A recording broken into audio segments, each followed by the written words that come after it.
স্বার্থের বিষয়ে দল তো পরে আগে সোনারঘাট আগে এটা ওই বুঝন লাগবো। আচ্ছা আজকে যদি আমি এমপি না হইতাম, আপনারা যদি আমার ভোট না দিতা, আপনি কি মনে করুন সৈয়দ লিয়াকত হাসান এই চেয়ারম্যান হইতে পারলাম না? পরে আইনটার পরে মিলাই দেখুন কথাটা ঠিক কইছি কিনা। এরা কইল না কিতা হারিস শেষ নেই লিয়াকত হাসান ভদ্রলোক বেড়া কইল না বাবা আমি তাক নাই রে বাবা খাম নাই।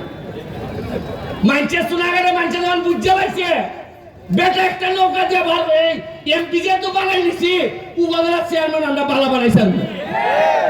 দেখছেন নি কি সুন্দর বুট ওই আমরা সোহাগ এরা আমার সাথে বলাইতে হয় হয় এরা পৌরসভা খেলা করতে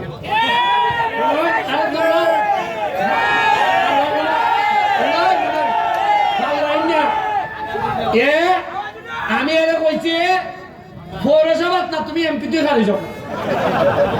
তবে মনে রাখতো আমার সাথে থাকো, এই কারণে মনে করে না পৌরসভা নির্বাচনের সময় আমি টেলা টেলি করে তোমার বাস করাই দিব।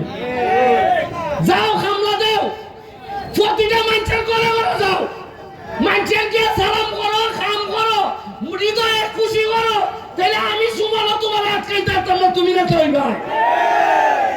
আর মজা মারবো মজা ভাই।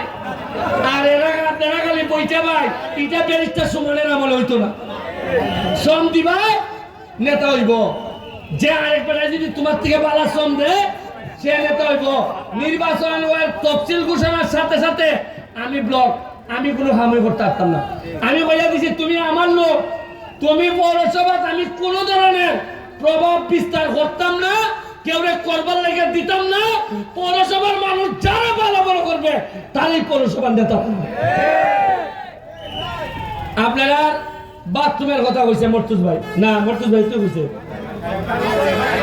হাইম ভাই, মালিক ভাইরে কইছে। মালিক ভাই আমার কানে কানে কয় জায়গাটা কোনটা ঘুরে দিতাম খাল কর্তি কই। আপনারা জায়গা সেট করে দিবা খাসা বাজার খাল কর্তিকা মালিক ভাইটা ঘুরে দিবে। আর আগামী কালকের থেকে সারা সোনারঘাট বাজার আমি আমার